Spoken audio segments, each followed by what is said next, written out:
My name is Eric Chepkwony, the Vice Chairman, KTDA Holdings, and I'll proceed to issue a joint statement by KTDA Holdings and 54 factories on political interference in our company affairs and our factory affairs. Following numerous reports of interference by government officers and politicians, KTDA seeks to provide clarification on the matter. It has been noted with concern that management of small tea factories has experienced a lot of interference from some government officers and politicians. Some of the notable instances of interference experienced by KTDA are as follows. One is removal of reserve price by the Ministry of Agriculture without consultation with KTDA directors, leading to plummeting of tea prices at the Mombasa tea auction. Two, making pronouncements by the agriculture PS on separation of satellite factories from mother factories without considering the property interest of farmers. Three is calling on impromptu meetings with factory directors by government agencies of which the cost is borne by the farmers. Four, direct interference on board disputes at the Michi Miguru Tea Factory Company and purported suspension of directors by agriculture PS. Interference with the judicial process by making pronouncements on Michi Miguru directorship contrary to court ruling. On this particular one, on June 29, 2024, the factory shareholders held a transparent and democratic election, resulting in the appointment of a duly elected board of directors. However, in the ensuing months, a section of shareholders expressed dissatisfaction with the election outcome, leading to purported attribution of a special general meeting, which resulted in election of the purported board. This request came after the annual general meeting, slated for 6th December 2024, was disrupted and was unable to proceed. The Registrar of Companies has since granted an extension for 90 days. We urge the Registrar to respect the court order.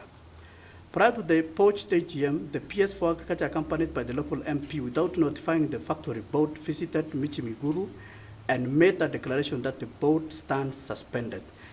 This was contrary to the clear provisions of the Company Act.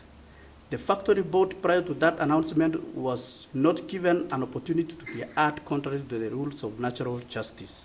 It is worth noting to note that officers of the National Police Service aided the convening of an illegal meeting, and the same officers could not contain violence organized by the conveners of the illegal meeting in the annual general meeting in December 2024.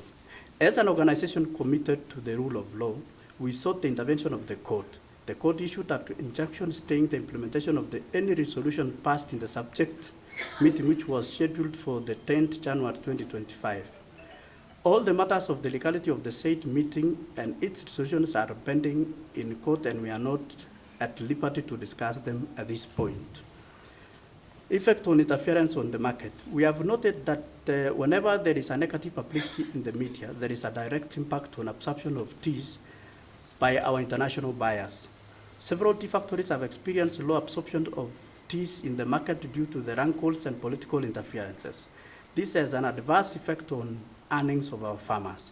We plead with all stakeholders to keep off from interfering with the boards elected by the farmers. Any matter of concern can still be handled through dialogue. KTDA remains committed to transparency. We understand that these developments have caused confusion and concern among the public and stakeholders in the tea industry. We would like to reassure all parties that the resolution of this matter will be guided by the legal and corporate governance frameworks in place.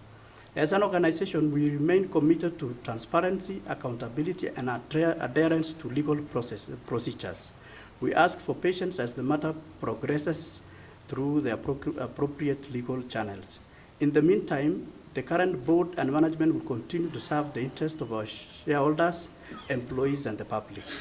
We will provide updates as situations unfold and remain dedicated to resolving this matter in full compliance.